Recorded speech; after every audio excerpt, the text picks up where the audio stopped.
ইসলামী আন্দোলন বাংলাদেশের প্রত্যেক নেতাকর্মী আল্লাহকে ভয় করে তাদের জীবনে নীতি আদর্শ লালন করে পালন করে।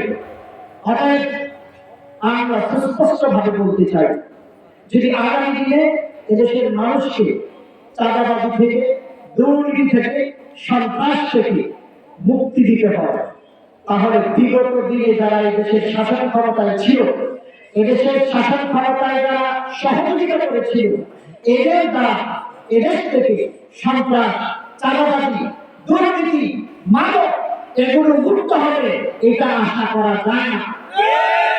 আমরা মনে করি বীর সাহেব চরমনাই এমন একজন আদর্শবাদী নেতা যার কাছে গেলে হাজার হাজার মানুষ মাদক ছেড়ে সুস্থ জীবন যাপনে ফিরে এসেছে। অতএব আগামী দিনে বাংলাদেশের নেতৃত্বের ভাগ আমরা বীর সাহেব চরমনাইকে দিতে চাই। চার হাজার বাহিনী দেওয়ার মাধ্যমে আমাদের মধ্যে বিশ্বাস জন্মে যাবে, বাংলাদেশ থেকে চাঁদাবাজি দূর হবে, বাংলাদেশ থেকে দুর্নীতি দূর হবে, বাংলাদেশ থেকে সন্ত্রাস দূর হবে, বাংলাদেশ থেকে সব ধরনের অপরাধ দূর হবে। অতএব বাংলাদেশটা আমার দেশ, এই দেশটাকে সাজানোর জন্য আমাদেরই সিদ্ধান্ত নিতে হবে।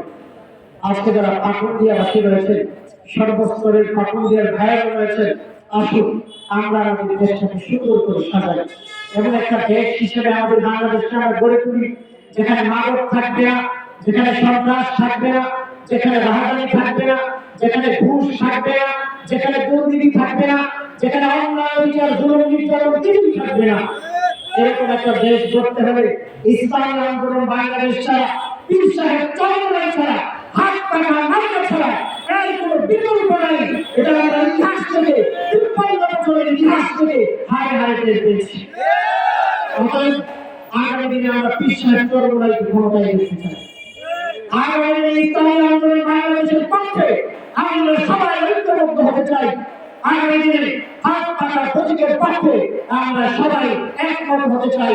এই আশা এবং প্রত্যাশা ব্যক্ত করে আজকের অনুষ্ঠান যতটুকুই হয়েছে, আপনারা যারা এখানে শ্রম দিয়েছেন, ঘাম দিয়েছেন, সবাইকে সবার প্রতি কৃতজ্ঞতা পোষণ করে আল্লাহ তাআলা যেন আমাদের প্রতি রাজি হয়ে যায়।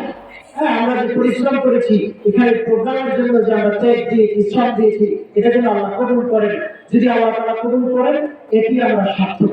আল্লাহ তাআলা আমাদের বাংলাদেশ থেকে সন্ত্রাস, দুর্নীতি, মাদক, অনাচার, অধিকার, জুলুম দূর করে দেন এবং এরকম একজন নেতা আমাদের বাংলাদেশের নেতৃত্বে নিয়ে আসুন, যার মাধ্যমে দেশের মানুষ তার আশা আকাঙ্ক্ষা পূরণ করতে পারবে।